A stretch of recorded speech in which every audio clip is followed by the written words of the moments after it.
Hello friends, welcome to crazy GK trick. तो friends, आज के इस वीडियो में हम इंडियन पॉलिटी की 10 क्वेश्चन सीरीज को स्टार्ट करने वाले हैं। देखिए, हमारा सबसे पहला टॉपिक जो कि इंडियन पॉलिटी से हमसे पूछा जाता है, ये है भारत का संवैधानिक विकास।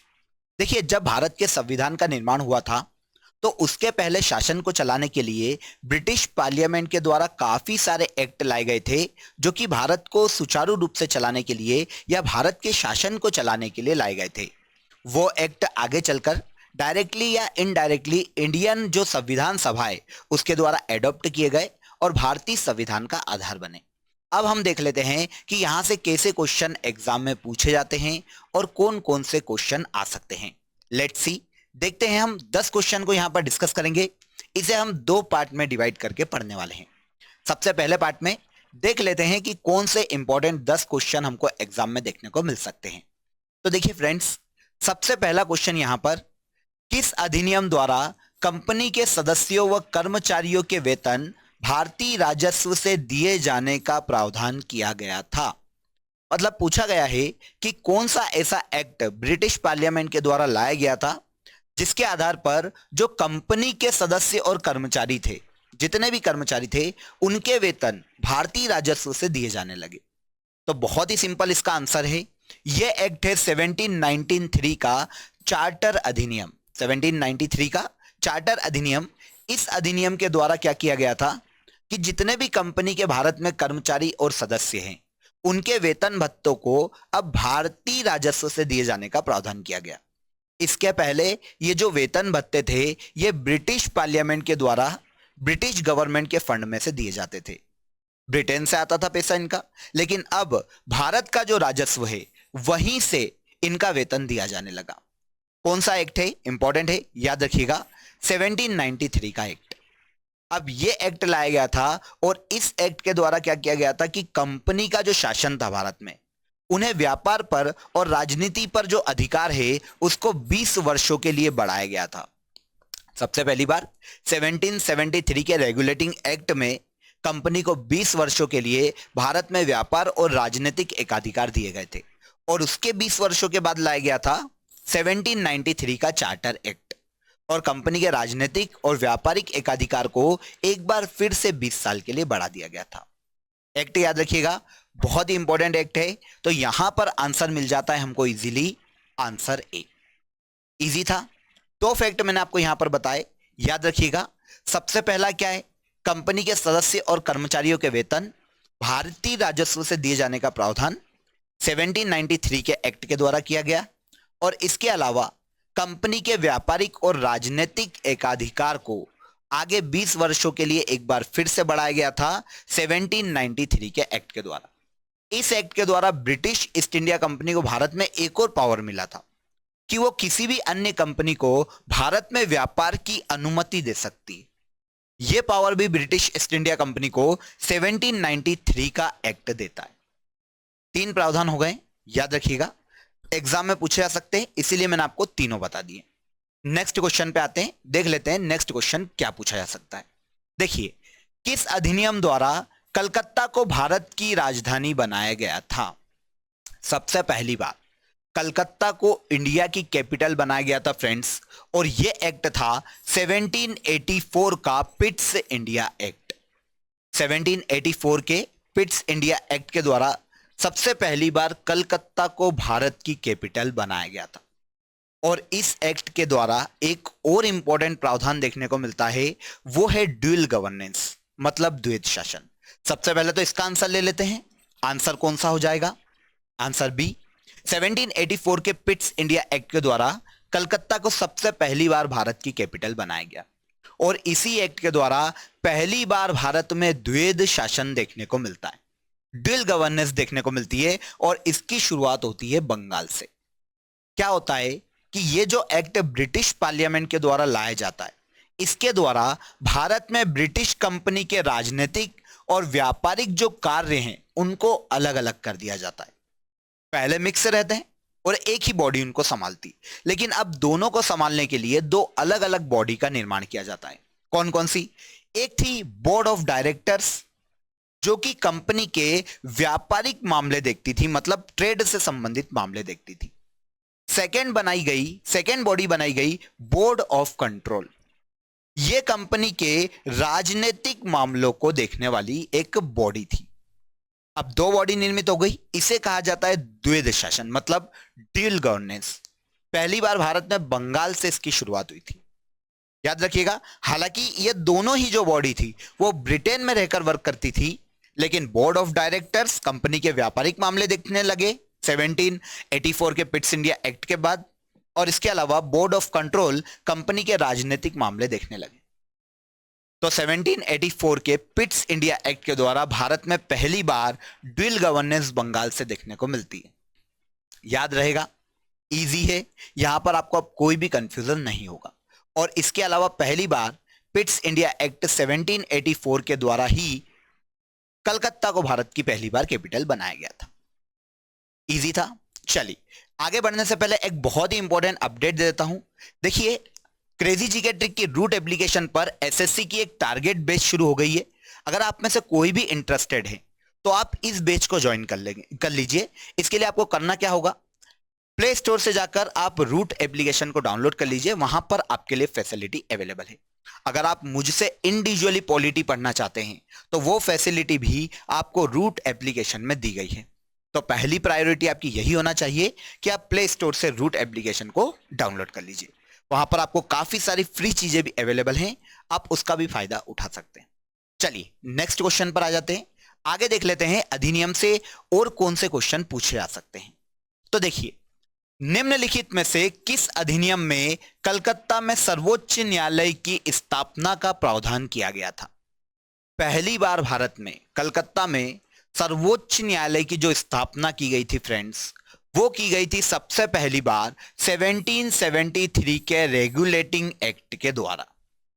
1773 का रेगुलेटिंग एक्ट लाया गया था और पहली बार कलकत्ता में सुप्रीम कोर्ट की स्थापना की गई थी। हालांकि एक्ट में प्रावधान किया गया था और सुप्रीम कोर्ट की जो कलकत्ता में पहली बार स्थापना की गई थी वो 1774 में देखने को मिलती है।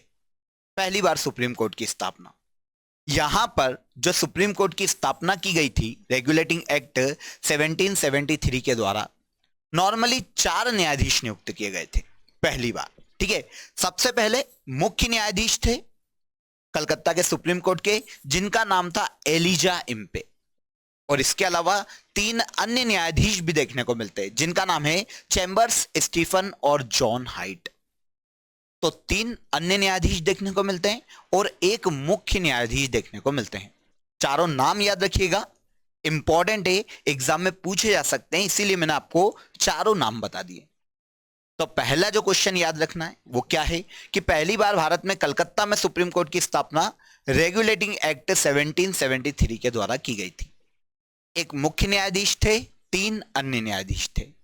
मुख्य न्यायाधीश कौन? तो एलिजा इम्पे पहले, क्योंकि पहले ही पूछे जाएंगे, और 3 अन्य न्यायाधीश कौन कौन? तो चेम्बर्स, स्टीफन और जॉन हाइट। किस एक्ट के द्वारा? Regulating act 1773। यहां पर एक और इंपॉर्टेंट फैक्ट को याद रखिएगा कि इसी एक्ट के द्वारा पहली बार बंगाल के गवर्नर को बंगाल का गवर्नर जनरल बनाया गया था।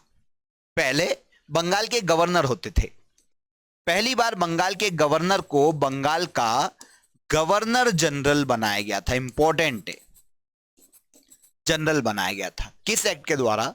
रेगुलेटिंग एक्ट 1773 के द्वारा। अब अगर आपसे क्वेश्चन पूछा जाए कि बंगाल के पहले गवर्नर जनरल बने कौन थे, तो इंपॉर्टेंट हो जाता है क्वेश्चन।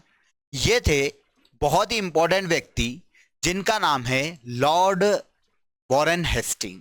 बहुत ही सिंपल है, याद रखिएगा, लॉर्ड वॉरेन हेस्टिंग बंगाल के पहले गवर्नर जनरल बनते हैं। किस एक्ट के द्वारा? 1773 के रेगुलेटिंग एक्ट के द्वारा। और पहली बार कलकत्ता में सुप्रीम कोर्ट की स्थापना भी इसी एक्ट के द्वारा देखने को मिलती है। नेक्स्ट क्वेश्चन पर आ जाइए, अगला क्वेश्चन देख लेते हैं। किस अधिनियम की कमियों को दूर करने के लिए एक्ट ऑफ सेटलमेंट 1781 लाया गया था? एक्ट ऑफ सेटलमेंट 1781 में लाया गया था। अब इसके पहले जो एक्ट आया था ना, वो पता है कौन सा है? Regulating act 1773। तो तो सीधी सी बात है कि रेगुलेटिंग एक्ट 1773 की कमियों को दूर करने के लिए लाया गया था एक्ट ऑफ सेटलमेंट 1781। इस एक्ट के लगभग 8 साल के बाद कहां पर? ब्रिटिश पार्लियामेंट में। तो कंपनी के कार्य को रेगुलेट करने के लिए जो सबसे पहला एक्ट था, रेगुलेटिंग एक्ट 1773, अभी हमने बात की, कलकत्ता में सुप्रीम कोर्ट की स्थापना हुई थी। इसके अलावा एक बंगाल के गवर्नर जनरल, जो बंगाल के गवर्नर थे, उनके पद को बंगाल का गवर्नर जनरल कर दिया गया रेगुलेटिंग एक्ट 1773 के द्वारा। और इसमें जो छोटी छोटी कमियां थी ना, उनको दूर करने के लिए लाया गया था ब्रिटिश पार्लियामेंट के द्वारा एक्ट ऑफ सेटलमेंट 1781। याद रखिएगा, इजी है और इंपॉर्टेंट है। नेक्स्ट क्वेश्चन पर आ जाते हैं। देखिए, किस अधिनियम द्वारा भारतीयों की शिक्षा पर 1 लाख रुपए प्रतिवर्ष खर्च करने का प्रावधान ब्रिटिश गवर्नमेंट के द्वारा किया गया? बहुत ही इंपॉर्टेंट। देखिए, ये एक्ट है, पहले हम एक्ट ही देख लेते हैं, आंसर देख लेते हैं। ये एक्ट है 1813 का चार्टर अधिनियम। तो आंसर ले लेते हैं पहले, आंसर ए। 1813 के चार्टर अधिनियम के द्वारा क्या किया गया था कि ब्रिटिश पार्लियामेंट ने पहली बार भारतीयों की शिक्षा पर 1 लाख रुपए वार्षिक खर्च का प्रावधान किया। 3 चीजें इस एक्ट में इंपॉर्टेंट थी जो कि ब्रिटिश पार्लियामेंट के द्वारा की गई। सबसे पहली तो आपको पता चल गई कि भारतीयों की शिक्षा पर 1 लाख रुपए प्रतिवर्ष खर्च करने का प्रावधान किया गया था 1813 के एक्ट के द्वारा। इसके अलावा कंपनी का जो व्यापारिक एकाधिकार था, यहां पर सीमित कर दिया गया। क्या कर दिया गया? सीमित कर दिया गया। व्यापारिक एकाधिकार को सीमित कर दिया गया। किसके? कंपनी के। मतलब पहले क्या होता था, उसकी मोनोपोली थी। भारत में पूरा व्यापार एक ही ब्रिटिश कंपनी कर सकती थी और वो थी ब्रिटिश ईस्ट इंडिया कंपनी। लेकिन इस एक्ट के द्वारा ब्रिटिश पार्लियामेंट ने बोला कि नहीं भैया, अब दूसरी ब्रिटेन की कंपनियां भी भारत में व्यापार कर सकती। तो उसकी मोनोपोली खत्म हुई पहली तो। और अब यह कहा कि भैया ठीक है, कंपनी को, ब्रिटिश ईस्ट इंडिया कंपनी को अगर व्यापार पे एकाधिकार रखना है तो वो केवल चाय के व्यापार पर रखे, भारत में जितना भी चाय का व्यापार होता है, और इसके अलावा जो चीन के साथ ब्रिटिश ईस्ट इंडिया कंपनी का व्यापार है उस पर मोनोपोली रहेगी। दूसरे बिजनेस पे जो मोनोपोली है वो खत्म कर रहे हैं हम, और अब ब्रिटेन की अन्य कंपनियां भी वो बिजनेस कर सकती है जो British east India company Bharat में कर रही है। तो व्यापारिक एकाधिकार को देखिए पूरा खत्म नहीं किया गया, सीमित किया गया है। सेकेंड, तीसरा, इस एक्ट के द्वारा भारत में ईसाई मिशनरियों को, किसको? ईसाई मिशनरियों को धर्म प्रचार की स्वतंत्रता दी गई थी पहली बार। तो ये 3 चीजें याद रखिएगा जो कि 1813 के एक्ट में हमको देखने को मिलती। क्या क्या? भारतीयों की शिक्षा पर 1 लाख रुपए वार्षिक खर्च करने का प्रावधान किया गया। जो व्यापारिक एकाधिकार था कंपनी का वो सीमित कर दिया गया, लेकिन उसका चाय और चीन के साथ व्यापार पर मोनोपोली बनी रही। इसके अलावा भारत में ईसाई मिशनरियों को धर्म प्रचार की स्वतंत्रता दे दी गई। किस एक्ट के द्वारा? 1813 के चार्टर एक्ट के द्वारा। नेक्स्ट क्वेश्चन देखते हैं। अगला देखिए, भारत शासन अधिनियम 1858 के समय भारत के गवर्नर जनरल कौन थे? तो देखिए 1858 का एक्ट इसलिए भी इंपॉर्टेंट है क्योंकि इस एक्ट से भारत में ब्रिटिश जो ताज है, मतलब ब्रिटिश जो क्राउन है, उसका शासन स्थापित होता हुआ दिखता है और ब्रिटिश ईस्ट इंडिया कंपनी का शासन भारत में खत्म होता है। इसीलिए भी यह एक्ट काफी इंपॉर्टेंट हो जाता है। अब इस एक्ट के द्वारा क्या किया गया था कि भारत के गवर्नर जनरल को भारत का वायसराय बना दिया गया था। किस एक्ट के द्वारा? 1858 के भारत शासन अधिनियम के द्वारा। इस वक्त भारत के गवर्नर जनरल थे लॉर्ड कैनिंग। अगर कभी ऐसा पूछा जाता कि 1857 की क्रांति के समय भारत के गवर्नर जनरल कौन थे, तो ये लॉर्ड कैनिंग ही थे। बाद में जब 1858 का भारत शासन अधिनियम लाया गया तो भारत के गवर्नर जनरल को भारत का वायसराय बना दिया गया और डायरेक्ट इसको ब्रिटिश क्राउन के प्रति या ब्रिटिश पार्लियामेंट के प्रति उत्तरदायी कर दिया गया। तो इस वक्त भारत के अंतिम गवर्नर जनरल लॉर्ड कैनिंग और भारत के पहले वायसराय भी कौन हो जाते हैं? Lord Canning. Answer C. 1858 के भारत शासन अधिनियम के समय भारत के गवर्नर जनरल लॉर्ड कैनिंग थे। यही आगे चलकर भारत के पहले वायसराय बनते हैं। याद रखिएगा, इस एक्ट के द्वारा एक और इंपॉर्टेंट जो चीज देखने को मिलती है ना हमको, वो देखने को मिलता है कि ब्रिटेन में इस एक्ट के द्वारा एक भारत सचिव के पद की शुरुआत की गई। तो कभी अगर आपसे क्वेश्चन ऐसा आ जाए कि भारत सचिव का पद किस एक्ट के द्वारा सृजित किया गया या बनाया गया, तो यह है भारत शासन अधिनियम 1858। दो चीजें आई होप याद रहेगी। वैसे तीन चीजें याद रखो आप यहां पर। ब्रिटिश क्राउन का शासन भारत में शुरू होता है 1858 के एक्ट के द्वारा। ठीक है, इसके एक्ट के द्वारा भारत के गवर्नर जनरल को भारत का वायसराय बनाया जाता है। कौन बनते हैं? Lord Canning. और भारत सचिव का एक नया पद ब्रिटेन में बनाया जाता है, वो किस एक्ट के द्वारा? भारत शासन अधिनियम 1858 के द्वारा। नेक्स्ट क्वेश्चन पर आते हैं। अगला क्वेश्चन देखिए, किस अधिनियम के द्वारा ब्रिटिश संसद ने चाय और चीन के साथ व्यापार को छोड़कर ईस्ट इंडिया कंपनी के भारत के साथ व्यापारिक एकाधिकार को समाप्त कर दिया था? किस अधिनियम के द्वारा ब्रिटिश संसद ने चाय और चीन के साथ व्यापार को छोड़कर ईस्ट इंडिया कंपनी के भारत के साथ व्यापारिक एकाधिकार को समाप्त कर दिया? अभी जस्ट हमने इसकी बात की है, अगर आपको याद हो तो इजीली समझ में आ जाएगा आपको। कौन सा एक्ट है ये एक्ट हमको देखने को मिलता है 1830 का चार्टर अधिनियम। 1813 के चार्टर अधिनियम के द्वारा कंपनी का जो एक व्यापारिक एकाधिकार था उसको ब्रिटिश जो पार्लियामेंट है वो खत्म कर देती है। एक चीज बनी रहती है, चाय का व्यापार भारत में और चीन के साथ व्यापार पर जो ब्रिटिश ईस्ट इंडिया कंपनी का एकाधिकार है बस वही बना रहता है। नेक्स्ट क्वेश्चन देखते हैं। इसके बाद देखिए, किस अधिनियम द्वारा भारत में ब्रिटिश ताज का शासन स्थापित किया गया? Very easy. अभी हमने बात की है, अगर आपको मेरी पिछली बातें याद है तो जितने भी मैंने आपको एक एक क्वेश्चन में रिलेवेंट डिटेल बताई है, अगर आपको वो याद है तो इजीली समझ में आ जाएगा कि भारत में ब्रिटिश क्राउन का शासन किस अधिनियम के द्वारा स्थापित होता है। तो भारत में देखिए ब्रिटिश क्राउन का शासन स्थापित होता है 1858 के एक्ट के द्वारा, जिसे कहा जाता है गवर्नमेंट ऑफ इंडिया एक्ट 1858। इसके द्वारा कंपनी का जो शासन था भारत पे वो खत्म होता है और ब्रिटिश क्राउन का शासन भारत पे स्थापित होता है। 1858 का एक्ट। इसके बाद नेक्स्ट क्वेश्चन देखते हैं। किस अधिनियम के द्वारा बंगाल के गवर्नर जनरल को भारत का गवर्नर जनरल बनाया गया? देखिए यहां पर थोड़ा क्वेश्चन में चेंज है। क्या पूछा गया है कि बंगाल के गवर्नर को, है ना, बंगाल के गवर्नर को भारत का गवर्नर जनरल, बंगाल के गवर्नर जनरल को भारत का गवर्नर जनरल किस एक्ट के द्वारा बनाया गया? तो देखिए तीन चीजें यहां पर। सबसे पहला है बंगाल का गवर्नर। ठीक है, तो बंगाल का जो गवर्नर होता है इसको बंगाल का गवर्नर जनरल बनाया जाता है। ठीक है, गवर्नर जनरल। सबसे पहला ये जो एक्ट है ना 1773 का रेगुलेटिंग एक्ट है। अब इसके बाद से पता है हर जो पोस्ट थी वो बंगाल के गवर्नर जनरल की थी। उसके बाद बंगाल के गवर्नर जनरल को भारत का गवर्नर जनरल बनाया जाता है 1833 के एक्ट के द्वारा। किस एक्ट के द्वारा? 1833 के चार्टर एक्ट के द्वारा। और फिर जो पोस्ट चलती है 1833 के चार्टर एक्ट से, वो कौन सी चलती है? भारत के गवर्नर जनरल की। और उसके बाद भारत के गवर्नर जनरल को भारत का वायसराय बनाया जाता है 1858 के भारत शासन अधिनियम के द्वारा। तो ये तीनों चीजें कंफ्यूज करती है, याद रखिएगा, बहुत इंपॉर्टेंट है। क्वेश्चन क्या है? बंगाल के गवर्नर जनरल को भारत का गवर्नर जनरल किस एक्ट के द्वारा बनाया गया? सिंपल, वेरी इजी, 1833 का चार्टर एक्ट।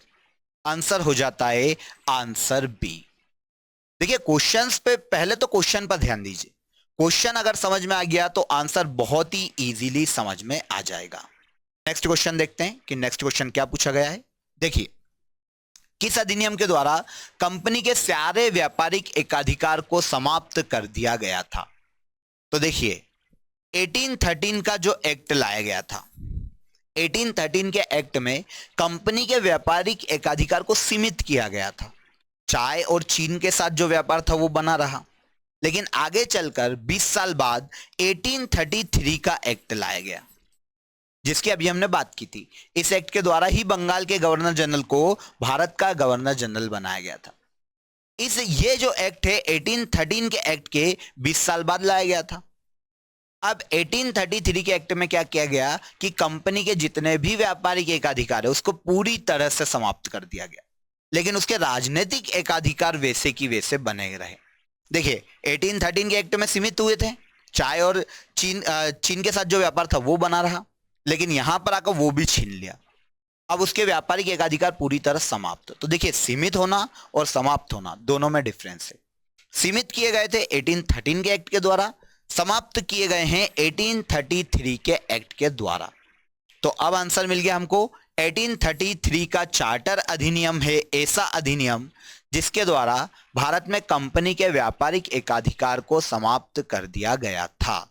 इजी, बहुत इजी क्वेश्चन है, ध्यान से सुनिएगा और ध्यान से लगाइएगा। क्लियर?